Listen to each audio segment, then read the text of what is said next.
अस्सलाम वालेकुम स्टूडेंट्स। हमारा नेक्स्ट टॉपिक है latent heat of vaporisation and latent heat of fusion. मैंने क्यों ये दो टॉपिक्स चुने आपको पढ़ाने के लिए, उसकी बेसिक वजह ये है कि हमने इससे पहले की जो वीडियोस हैं आपने उसमें देखा कि हमने उसमें heating curves and cooling curves पढ़ा। हीटिंग कर्व्स और कूलिंग कर्व्स, इन दोनों कर्व्स में हमने जो हीट चेंजेस देखी हमने हमने देखा कि मटेरियल एक अपने स्टेट से ट्रांजिशन होकर चेंज होकर दूसरे स्टेट में जाता था। तो वहां पर इस तरह के दो वर्ड्स यूज हुए थे, ये लेटेंट हीट ऑफ वेपराइजेशन वाला एक टर्मिनोलॉजी यूज हुई थी और दूसरा latent heat of fusion use हुआ था।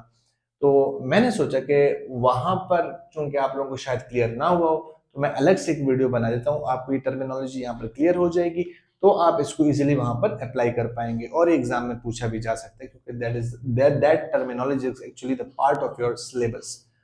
सो सबसे पहले हम लेटेंट हीट ऑफ वेपराइजेशन की तरफ मूव करते हैं। क्या है जरा उसके बारे में डिस्कस करते हैं।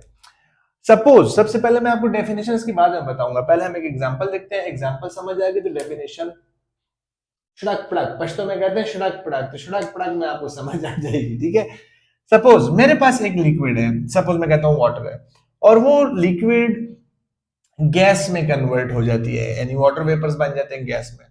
तो वो हीट जो कि इस लिक्विड को चाहिए हो, दरकार हो ताकि वो गैस में कन्वर्ट हो जाए, यानी वो अमाउंट ऑफ हीट जो इस लिक्विड को कन्वर्ट कर दे इनटू गैसियस फॉर्म, तो वो amount of heat latent heat of vaporisation कहलाती है। लेकिन अब बात है लेकिन आपने खुद से टेम्परेचर इसको नहीं देना, आपने टेम्परेचर चेंज नहीं करना। So without changing the temperature, if a liquid is changing into the gaseous form, so the amount of heat required to this liquid to change itself from liquid state into the gaseous state, that amount of heat, that amount of required heat is actually called latent heat of vaporization।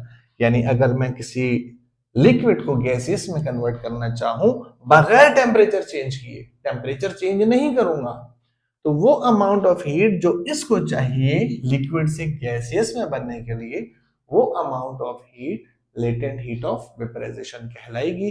और इस phenomena में हम temperature change नहीं करते। अब इसकी definition देखते हैं।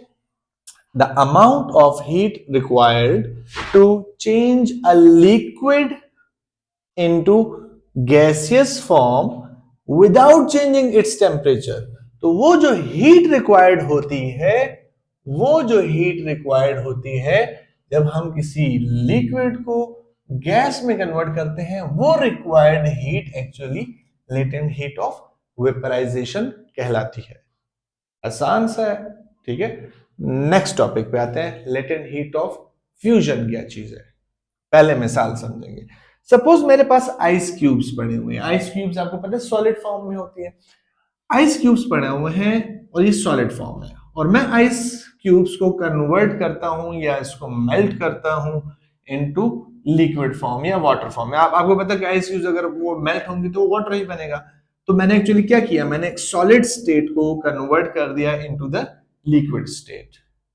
ठीक है, अब देखें वो अमाउंट ऑफ हीट जो कि इस सॉलिड को चाहिए ताकि वो क्या बन जाए, लिक्विड बन जाए, तो वो अमाउंट ऑफ हीट एक्चुअली कहलाती है लेटेंट हीट ऑफ फ्यूजन। लेकिन इसमें भी टेम्परेचर चेंज नहीं करना, without changing the temperature. So without changing the temperature जो हीट इस सॉलिड को चाहिए होगा ताकि वो लिक्विड बन जाए, तो वो रिक्वायर्ड हीट कहलाती है लेटेंट हीट ऑफ फ्यूजन। लेकिन इसमें without the changing of temperature, so the amount of heat required, ये जो हीट रिक्वायर्ड है ये एक्चुअली कहलाती है लेटेंट हीट ऑफ फ्यूजन।